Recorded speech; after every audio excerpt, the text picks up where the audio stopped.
Ang pananampalatayang Kristiyano ay pananampalataya ng mga pagpapahayag. Ang pagpapahayag ay tinatawag na credo sa Latin at creed sa English. Ang creed ay acknowledgement ng mga katotohanang pinananampalatayaan. Ito ay isinasa bibig. Ang salitang ginagamit sa maraming English Bibles ay confession. Ang confession ay hindi lamang ng mga kasalanan. Ang buong Biblia ay confession ng pananampalataya sa Diyos Ama, Anak at Espiritu Santo. Sinabi ng Panginoong Hesus, "Whoever therefore shall confess me before men, him will I confess also before my Father which is in heaven."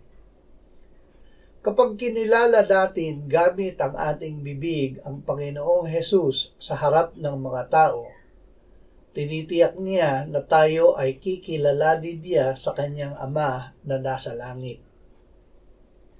Tinanong ng Panginoong Hesus ang kanyang mga alagad, "Ano ang sinasabi ninyo kung sino ako?" Dito ay hiningi ng Panginoon na ipahayag ng kanyang mga alagad ang pagkilala nila sa kanya.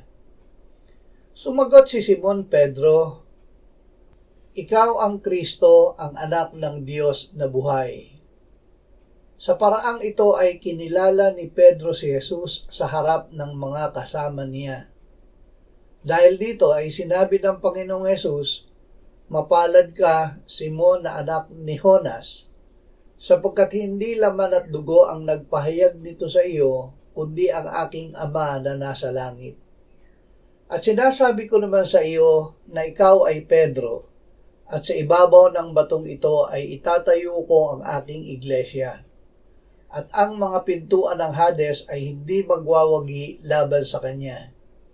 Ibibigay ko sa iyo ang mga susi ng kaharian ng langit, at anumang iyong talian sa lupa ay tatalian sa langit, at anumang iyong kalagan sa lupa ay kakalagan sa langit."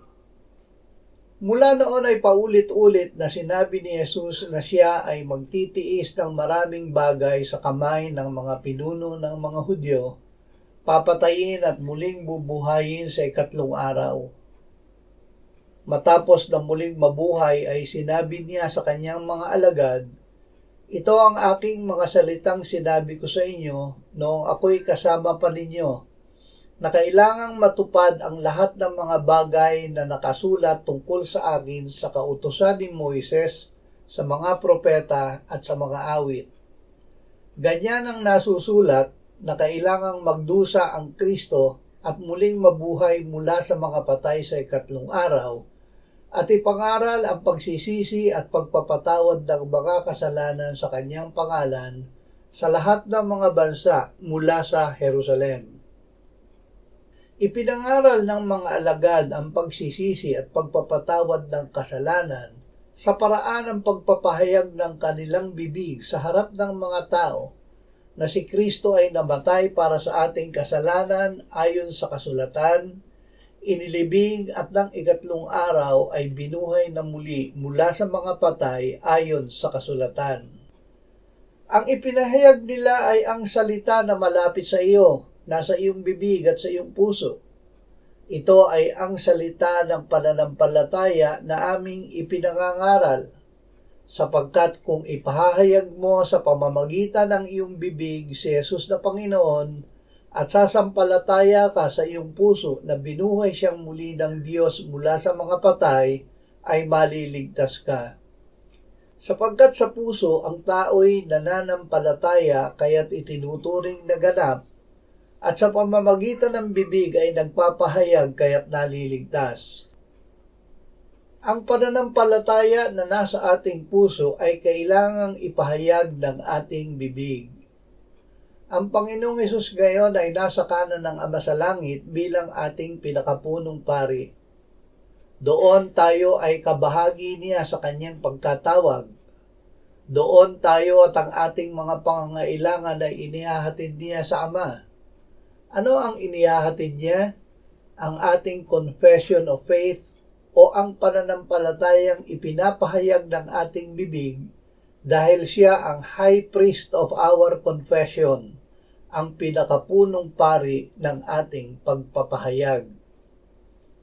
Ang pagpapahayag ay hindi basta pagsasalita, kundi pagsasabibig ng pananampalataya na bunga ng salita ng Diyos na nasa ating puso.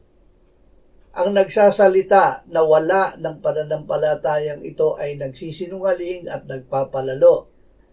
Kung hindi ka tunay na mananampalataya, huwag manggaya ng pananalita ng mga mananampalataya. Huwag kayong magsalita ng may kapalaluan. Huwag lumabas sa inyong bibig ang kahambugan, sapagkat ang Panginoon ay Diyos ng kaalaman at ang mga kilos ay Kanyang tinitimbang. Sinabi ng Espiritu Santo kay Felipe na siya ay lumapit at makisakay sa karwahe ng Etiopeng eunuko. Narinig niya na binabasa nito si Propeta Isaias at sinabi niya, "Nauunawaan mo ba ang binabasa mo?" Sumagot ito, "Paano nga ba malibang may tumulong sa akin?" Ang bahagi ng kasulatan na binabasa niya ay ito. Tulad ng tupa na dinala sa katayan at sa isang kordero na hindi umiimik sa harap ng kanyang manggugupit, gayon din hindi niya ibinubuka ang kanyang bibig. Sa kanyang pagpapakababa ay ipinagkait sa kanya ang katarungan. Sino ang makapaglalarawan sa kanyang lahi, sapagkat inalis sa lupa ang kanyang buhay? Sinabi ng eunuko kay Felipe, "Ipinapakiusap ko, tungkol kanino sinasabi ito ng propeta? Sa kanya bang sarili o sa iba?" Simula sa kasulatang ito ay ipinangaral ni Felipe sa kanya ang mabuting balita ni Jesus. Nang nakarating sila sa may tubig ay sinabi ng eunuko, "Tingnan mo, narito ang tubig. Ano ang nakakahadlang upang ako'y babautismuhan?" At sinabi ni Felipe, "Kung nananampalataya ka ng buong puso ay mangyayari." Sumagot siya, "Sumasampalataya ako na si Jesucristo ay anak ng Diyos." Dahil sa pagpapahayag na ito, ang eunuko ay binautismuhan ni Felipe. Pagpapahayag ng pananampalataya ang paraan upang matanggap natin ang hindi pa natin nakikitang hinihingi sa panalangin. Sinabi ng Panginoong Hesus, "Magkaroon kayo ng pananampalataya sa Diyos. Ang sino mang magsabi sa bundok na ito, mabunot ka at mapatapong ka sa dagat, at hindi nag-aalinlangan sa kanyang puso, kundi naniniwala na mangyayari ang kanyang sinabi, ay mangyayari nga iyon sa kanya. Kaya nga sinasabi ko sa inyo, ang lahat ng bagay na inyong idalangin at hingin, paniwalaan ninyong tinanggap na ninyo at iyon ay mapapa sa inyo." Pansinin ang tatlong salitang ginamit ng Panginoon: magsabi, naniniwala, at sinabi. Ito ay wala di iba kundi confession of faith. Pagpapahayag din ng pananampalataya ang paraan ng pagtanggap ng pagpapagaling.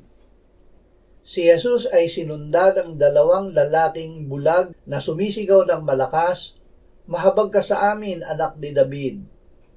Sinabi sa kanila ni Jesus, "Sumasampalataya ba kayo na magagawa ko ito?"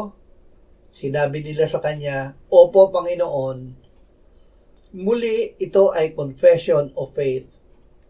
Dahil dito, hinipo ni Jesus ang kanilang mga mata at sinabi, "Mangyari sa inyo ang ayon sa inyong pananampalataya," at nabuksan ang kanilang mga mata. Ibinuhos ng Diyos ang kanyang pag-ibig sa ating puso sa pamamagitan ng Espiritu Santo na ibinigay niya sa atin. Ang bunga at mga kaloob ng Espiritu ay nasa atin dahil siya ay nananahan sa atin. Magagamit natin ang mga ito sa paraan ng pagpapahayag ng ating pananampalataya. Tayo ay may mga kaloob na magkakaiba ayon sa biyaya na ibinigay sa atin. Kung propesiya ay gamitin ito ayon sa sukat ng pananampalataya.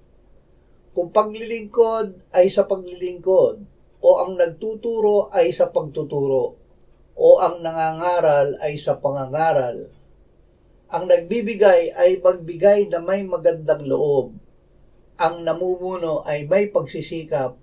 Ang mahabagin ay may kasiglahan. Ang paggamit ng mga bunga at kaloob ng Espiritu Santo ay hindi lamang pagpapahayag ng bibig, kundi pagpapahayag sa pamamagitan ng paggawa. Sinabi ng Panginoong Hesus, ang bawat nakikinig sa mga salita kong ito at ginagawa ang mga ito ay matutulad sa isang matalinong tao na nagtayo ng kanyang bahay sa ibabaw ng bato. Bumagsak ang ulan at dumating ang baha, humihip ang mga hangin at hinampas ang bahay na iyon, ngunit hindi iyon bumagsak sapagkat itinayo sa ibabaw ng bato.